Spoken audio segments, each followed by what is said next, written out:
Haryana Congress committee के प्रदेश अध्यक्ष उदय भान ने पलवल में जिला कांग्रेस कार्यालय का उद्घाटन किया। उद्घाटन में पत्रकारों से बातचीत करते हुए उदय भान ने भाजपा पर निशाना साधा। प्रदेश में बनी हुई बाढ़ की स्थिति पर उदय भान ने कहा कि प्राकृतिक आपदा पर किसी का जोर नहीं चलता, लेकिन इस स्थिति के लिए भाजपा की सरकार भी जिम्मेवार है, क्योंकि सरकार ने समय रहते कोई पुख्ता इंतजाम नहीं किए। साथ ही उन्होंने कहा कि भाजपा के अपने चहेते अवैध खनन में लगे हुए हैं। यही कारण है कि आज प्रदेश डूब रहा है। आम आदमी पार्टी के प्रदेश अध्यक्ष पर कटाक्ष करते हुए उदय भान ने कहा कि आम आदमी पार्टी की दुकान में कोई सामान नहीं है, आम है नहीं, गुठली बची नहीं। यही वजह है कि वो अपने बीज मिटाते घूम रहे हैं। उदय भान ने कहा कि जब विपक्षी ये मान रहे हैं कि कांग्रेस में 5 मुख्यमंत्री हैं, तो ये साफ जाहिर है कि हरियाणा में कांग्रेस की सरकार आ रही है। उन्होंने कहा कि कांग्रेस में कोई गुटबाजी नहीं है। आज के समय में कांग्रेस के पक्ष में माहौल बन रहा है। उन्होंने ये भी कहा कि सभी विपक्षी दलों के बड़े बड़े नेता कांग्रेस ज्वाइन कर रहे हैं, जो इस बात का संकेत है कि प्रदेश में कांग्रेस की आंधी चल रही है। उन्होंने प्रदेश में बनी बाढ़ की स्थिति को लेकर कहा कि ये तो कुदरत का कहर है, इससे कोई सरकार अछूती नहीं है, लेकिन जो प्रदेश में बाढ़ आई है वो कुदरती नहीं है।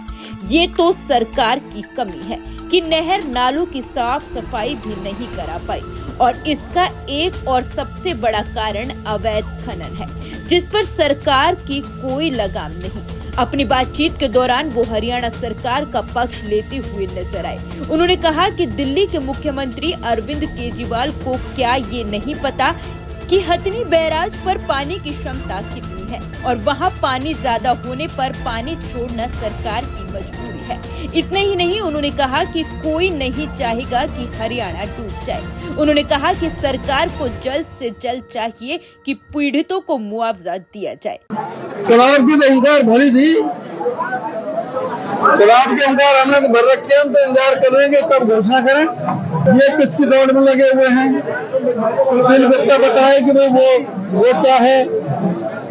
आम आदमी पार्टी के पास कुछ आम है नहीं, गुठली है, आम वहाँ पर कोई रहे नहीं, वो सब हमारे पास है। वो अपनी खींच मिटाते घूम रहे हैं। इस तरह के वो कह रहे हैं हमारे यहाँ 5 मुख्यमंत्री तो हैं, उनके यहाँ तो एक भी नहीं है।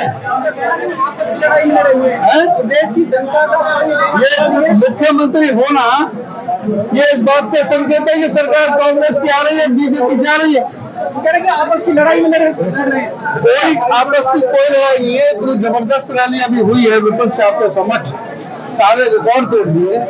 इससे पहले फरीदाबाद में हुई थी, फतेहाबाद में हुई, यमुनानगर में हुई, सब जगह हमारे 8 लोकसभा क्षेत्रों में हम कर चुके हैं। जो राहुल जी की पद यात्रा के दौरान हमने राजस्थान के बॉर्डर पर सुबह 6 बजे 1 डिग्री टेम्परेचर में कोहरे में करी। फिर हमने पानीपत में लाखों की संख्या में विशाल रैली की। जो राहुल जी की यात्रा में लाखों जनमानस उमड़ करके आया, वो अपनी बात इस बात का संकेत। और 1 साल के दरमियान 29 पूर्व विधायक, जिसमें 6 आम आदमी पार्टी के भी हैं, 29 पूर्व विधायक आम आदमी पार्टी से, भारतीय जनता पार्टी से, जेजेपी से टूट करके हमारे साथ में जुड़े हैं। सैकड़ों जो बड़े नेता हैं, जो उनके राष्ट्रीय स्तर के और उनके प्रदेश स्तर के जो बड़े नेता हैं, जो जिला अध्यक्ष हैं, वो हमारी पार्टी में शामिल हुए हैं। तो ये इस बात का संकेत है कि कांग्रेस की हरियाणा प्रदेश में लहर ही नहीं, आंधी चल रही है। बाढ़ का जहां तक है संबंध, ये तो ठीक है कि कुदरत का कहर है, और उससे कोई भी सरकार हो वो छूती नहीं रहती, लेकिन साथ साथ हमारी मानवीय सरकार की भी गलतियां हैं।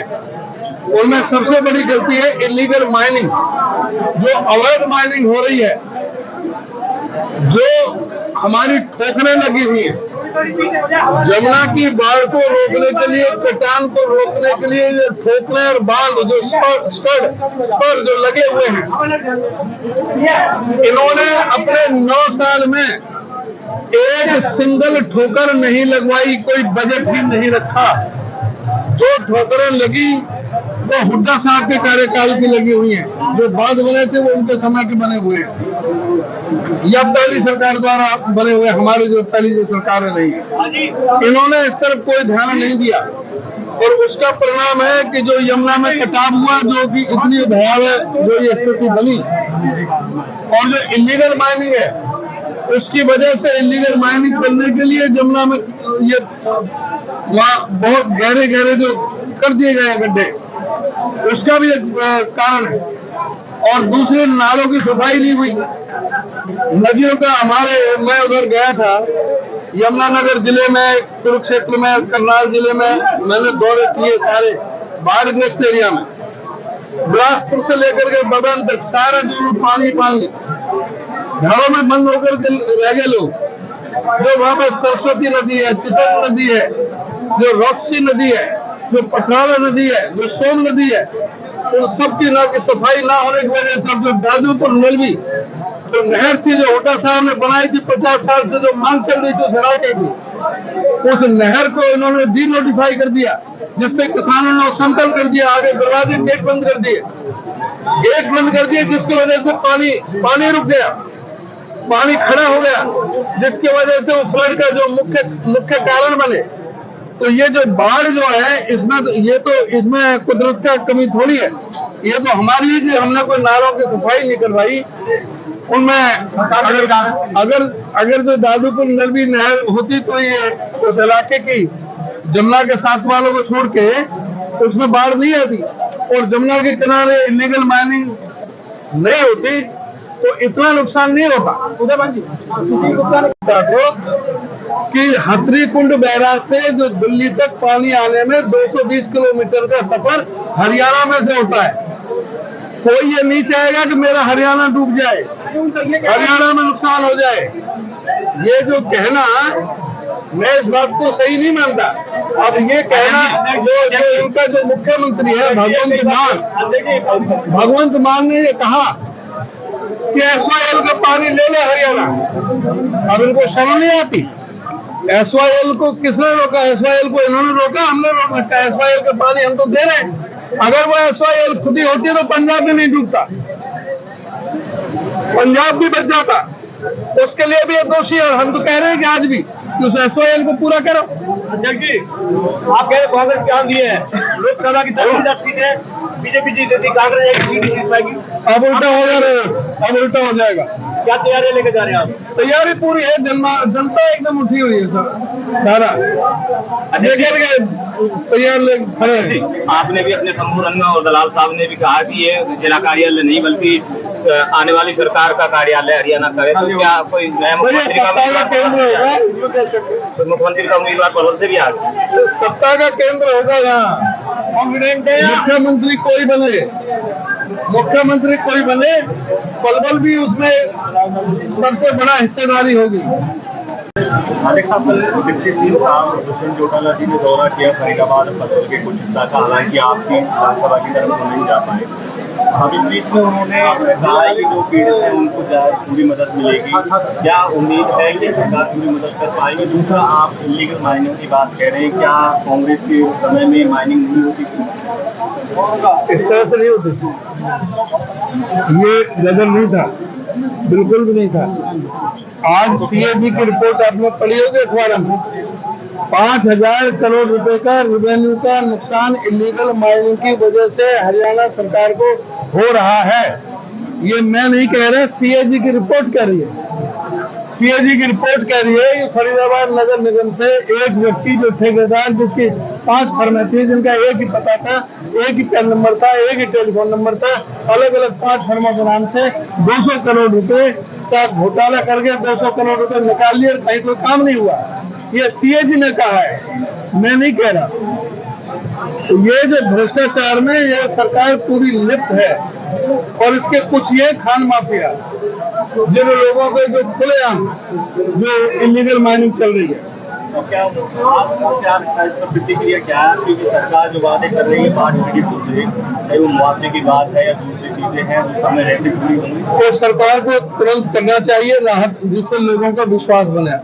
जो विश्वास उठा पड़ा है सरकार से, वो विश्वास कायम करने के लिए तुरंत घोषणा करें कि जो फसल जो खराब हो चुकी है 100% 40,000 रुपए प्रति एकड़ के हिसाब से मुआवजा दें। जहाँ जरूरत है दवाइयों की, ये बाढ़ का पानी उतरते ही जो गर्मी पड़ेगी ये सड़ेगा पानी, इनमें बीमारियां के कीटाणु पैदा होंगे, इलाके में बीमारी फैल सकती है।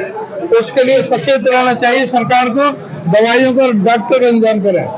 जहाँ पर जो गांव घिरे हुए हैं बाढ़ के पानी से, वहाँ हेलीकॉप्टर से खाद्य सामग्री पहुंचाएं। सबसे भारी जो नुकसान हुआ है वो पशु चारे का हुआ है।